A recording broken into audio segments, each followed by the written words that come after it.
where I'm coming from now is feeling the inspiration flowing forth, following and taking those inspired movements, enhancing the connection that I have with my source. What did you mean when you're talking about trying to make a decision which way to go? What was that about? In the very earliest general sense. If I can give a classic example. When I first came to the US in 2006. Oh, talk about something yesterday. Something yesterday. I've not. Well, then why were you talking about it if it's not active in your vibration now? In other words, why did you bring that up? It is active in your vibration. Because it's trying to correlate how far I've come in my spiritual development. And I'm using spiritual, it's just my connection with source. You're right out there on the leading edge. You're right there on the leading edge. Your spiritual development is extraordinary. You're right there on the leading edge. When you start talking about being able to feel a resonance with your vibrational frequency, and we say to you, now that you have that knowledge, it's yours forevermore. Right. You don't have to ask that question again. Now it's just the simple application of it and confirming of the knowledge that you hold.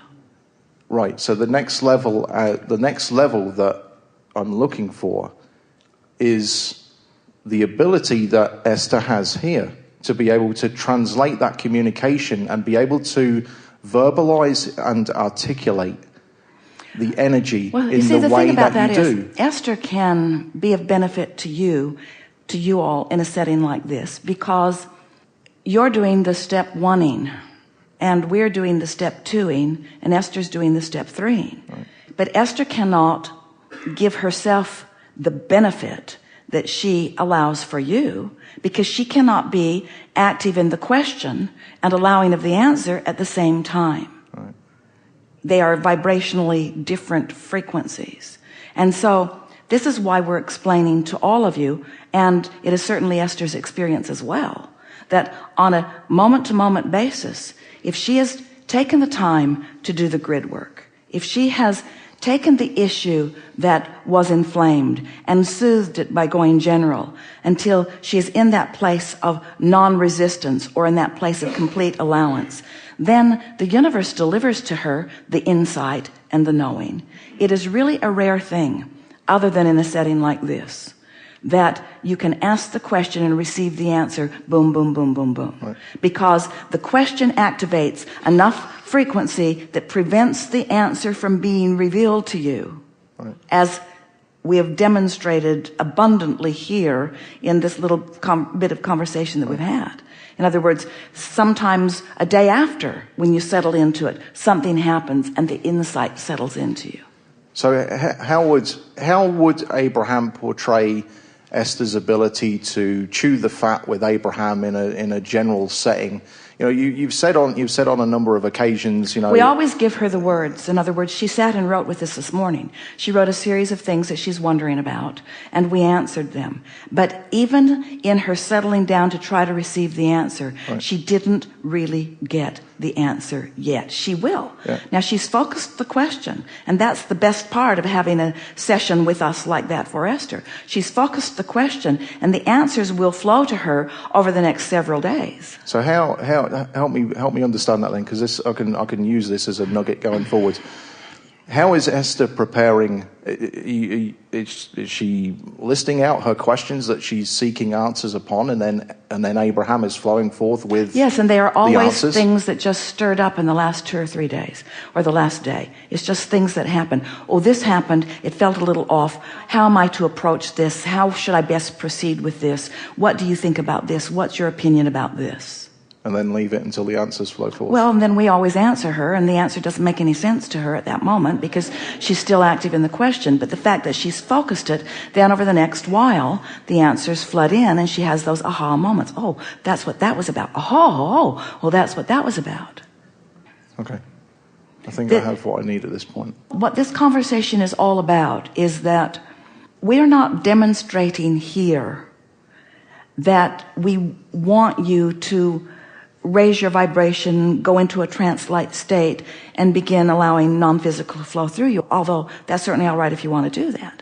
What we are demonstrating and the teaching that we are offering is that you are vibrational creators who are constantly taking thought beyond, and that you can, if you are willing, come into alignment with everything that you are asking for, that there is nothing that is off limits to your ability to manifest. Right. And then we are just laying out the logical, focused sequence of thoughts to get you there as quickly as possible.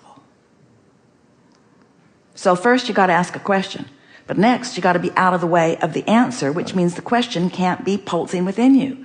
When you've got a question like, why would something that I did not want to happen, when that's what's pulsing within you, there's no possible way of receiving the answer. And that is the attitude that most everybody is asking the questions from. It's where everybody nearly is when they pray, begging for something different than they're feeling right now. And it can't come. It can't come, but it does cause a really important step one moment, which is the clarifying of the question. Then you got to do the work to chill out, for the answer can be translated by you in a meaningful way because it happened to you. Right. Yeah.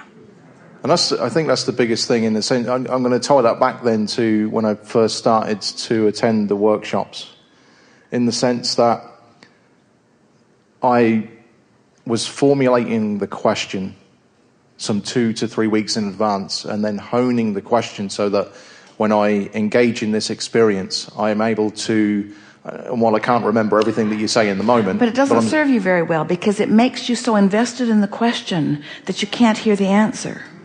And that's what we meant by trying too hard. Trying too hard, working too hard at the step one experience. It's got me in the hot seat more often than not, though, right? It must have served some purpose. Yeah, it does get you in the hot seat, and it is of enormous value to everyone listening in. So I want to take that principle though, because what I'm seeing is the correlation between having a clear focal point in the question, and then stepping out of the way and allowing the answer to come forth, which for me I think is the next level, in the sense of, I've got it. I think in the daily experiences that I'm having now, which is so far away from where I was when I started, this is phenomenal. And if I can, I want to take it to the next level, in the sense of being able to be, I want to say, we even talked more about focused, the next level just a little bit ago. The next level being, so you ask a question and the answer settles in. Right. And now you are at the next level, because now you've settled in, you have that manifestation, you are in a different vibrational place, and now you're sending off new rockets. You're never going to reach the place where you will stop asking. No, and if still having questions feels like there's another level and another level and another level, then there always will be. We don't like to refer to it as levels, because that implies that there's someone else's agenda that you are wanting to accomplish, when this is just a personal agenda. All you. It's all you. Yeah. Okay. Really good. Cool. Thank you. Yeah. Thank you so much.